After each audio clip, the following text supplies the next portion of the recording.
শুভ সমাবর্তন শ্রদ্ধেয় শ্রী সুভাষ দত্ত স্যারকে, যিনি আজকের এই অনুষ্ঠানের প্রধান অতিথি। সকলের কাছ থেকে করতালি চাইব। এবারে আমরা বরণ করে নেব ডেপুটি কালেক্টর সিপাহীজলা ডিস্ট্রিক্ট শ্রদ্ধেয় শ্রীমতী দিব্যশ্রী দাশগুপ্তা ম্যাডামকে। আরো একবার করতালি চাইব আপনাদের কাছ থেকে। এবারে আমরা শ্রদ্ধেয় শ্রী দেবাশিস লোক স্যারকে বরণ করে নেব, তথ্য সংস্কৃতি দপ্তরের প্রাক্তন সহ অধিকর্তা এবং মুখ্যমন্ত্রীর প্রাক্তন বরিষ্ঠ তথ্য আধিকারিক শ্রদ্ধেয় শ্রী দেবাশিস। আমাদের এই গোটা অনুষ্ঠানের আয়োজন বিআইবি আগরতলা কার্যালয়ের উদ্যোগে এবং সিপাহীজলা জেলার জেলা শাসক ও সমাহর্তা কার্যালয়ের সহযোগিতায় এবারে শ্রদ্ধেয় শ্রীমতী দিব্যশ্রী দাশগুপ্তা ম্যাডামের হাতে আমরা ছোট্ট উপহার তুলে দিচ্ছি। আরো একবার করতালি চাইবো আপনাদের কাছ থেকে। আমরা এবারে শ্রদ্ধেয় শ্রী দেবাশিস লোক স্যারের হাতে ছোট্ট উপহার তুলে দেব পিআইবির তরফ থেকে।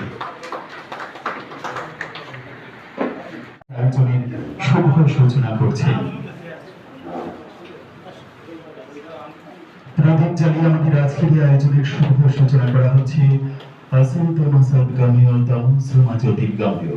আমরা প্রত্যেকের জীবন এভাবে আলোকে আলোতে ভরিয়ে তুলতে চাই, আর প্রদীপের আলোর শিখার মতোই উজ্জ্বল হয়ে উঠুক সমাজের প্রত্যেকের জীবন। আরো একবার করতালি চাইব আপনাদের কাছ থেকে।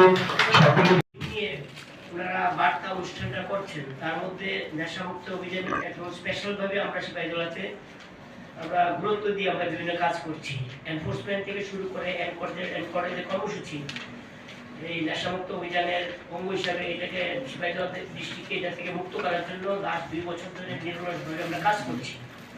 তো আমরা ভাবলাম যে এটা একটা বেস্ট প্ল্যাটফর্ম, যেখানে আপনাদের মাধ্যমে আমাদের জেলাতে গৃহীত বাড়িতে একটা গোয়াল ঘর আছে, একটা ঠাকুর ঘর আছে, তারপর আমার কাছে আরেকটা রান্নাঘর আছে। এগুলো কিন্তু এক স্ট্রাকচার না। আমার বসত ভিটাটা একটা স্ট্রাকচার, এরপরে আরেকটা স্ট্রাকচার হচ্ছে আমার গোয়াল ঘর, এদিকে রয়েছে আমার রান্নাঘর। তাহলে কি হবে? 3টে সেন্সাস নাম্বার পড়বে। কিন্তু মানুষ থাকে কিন্তু ডুয়েলিং হাউস হিসেবে, কিন্তু যেটাতে মানুষ থাকছে, ডুয়েল করছে, মানে যেটাকে বসত বাড়ি হিসেবে ইউজ করছে, ওটাই ডুয়েলিং হাউস কনসিডার হবে। বাকিগুলোকে কমেন্টসে লিখতে হবে used as cattle shed, used as kitchen. এবার আপনার এই কোয়েশ্চেনটাতে আসি। আপনার ফ্যামিলিতে অনেকজন মেম্বার রয়েছে। এখন সেন্সাসের রুল হচ্ছে কি, আমরা তো কোনো ডকুমেন্ট চেক করতে পারবো না। অনলি আপন ইয়োর ডিক্লারেশন। আপনি যদি আজকে ডিক্লেয়ার করেন আপনার বাড়িতে 4টে ফ্যামিলি রয়েছে, এনুমারেটর আপনার বাড়িতে 4টে সেন্সাস নাম্বারই ফেলবে। It is totally based on self declaration. এখানে কেউ আপনাকে বলবেন না দেখান তো দেখি রেশন কার্ডটা দিচ্ছে, আপনার চেকটা আসেনি দেখি। They do not have the right to ask for any document. এটা আবারও আপনাদের অবগতির জন্য বলছি। Census is truly purely based on your self declaration. হ্যাঁ, কনসেপ্টটা দাদা মনে করুন বিল্ডিং আর সেন্সাস নাম্বার। স্ট্রাকচার যদি একটা থাকে, বিল্ডিং তো একটাই শো হবে, এর ভেতরে ফ্যামিলি আমি ডিফারেন্ট দেখাবো। এটাতে লাভ লোকসানের কিছু নেই। আলটিমেটলি কি হবে, যখন পরের বছর ফেব্রুয়ারি মার্চে আমরা পপুলেশন এনুমারেশন করব, বাড়িতে কত সংখ্যক লোক রয়েছে, এটাই তো আমাদের মূল উদ্দেশ্য। জনসংখ্যার মূল উদ্দেশ্যটা কি? এই সেন্সাসের 2027-এর যে সেন্সাসটা, এটা আমাদের স্বাধীনতার পরে 8ম সেন্সাস, এবং এটার ফিচার্স আছে কিছু। কি ফিচার? এটা হচ্ছে আমাদের প্রথম ডিজিটাল সেন্সাস। ডিজিটাল মোডে হচ্ছে, আমরা সিএমএমএস পোর্টাল, এইচএলও অ্যাপ দ্বারা এটা ডিজিটালি কিন্তু কাজটা হচ্ছে।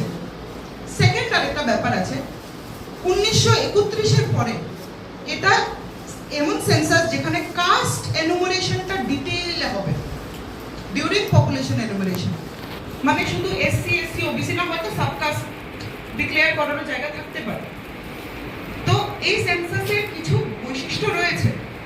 এবার আপনি যেটা বলছেন সেন্সাস জনগণনা, এটার মেইন উদ্দেশ্য কিন্তু how many number of people are there in our country, এটাই ডিটারমাইন করবে।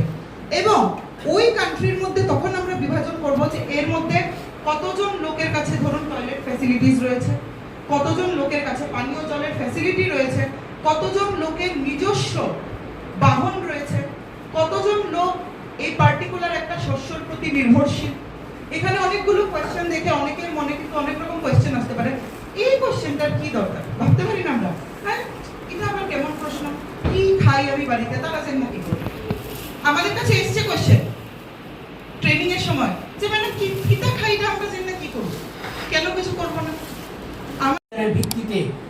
খবরটাকে একটা মানবিক স্টোরি হিসাবে তুলে ধরা আমাদের দায়িত্ব।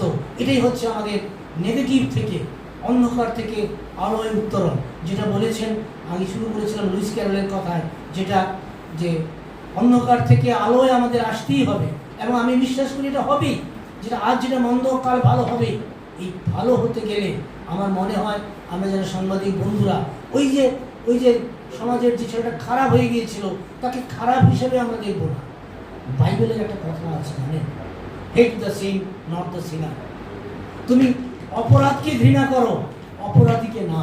যে ছেলেটা সামাজিক পারিবারিক নানা কারণে এই নেশার কবলে আচ্ছন্ন হয়েছিল, দোষটা তার না। তার হাতে যে ড্রাগের প্যাকেটটা তুলে দিয়েছে, তার হাতে যে নেশার জিনিসটাকে সহজলভ্য করে দিয়েছে, যে সমাজ তাকে এই নেশায় আক্রান্ত হয়ে তাকে ভুলিয়ে দেওয়ার চেষ্টা করেছিল, আমার আপনার সম্মিলিত প্রতিবাদ কিন্তু ওই তার বিরুদ্ধে। Hate the sin not the sinner.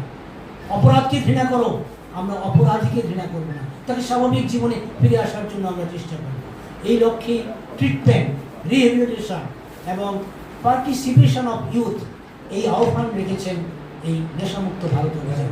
Treatment, এই বিশ্রামগঞ্জে আমি শুনেছি একটা নেশামুক্তি কেন্দ্র গড়ে তোলার জন্য গত 1-2 বছর আগে মাননীয় মুখ্যমন্ত্রী শিলান্যাস করেছিলেন।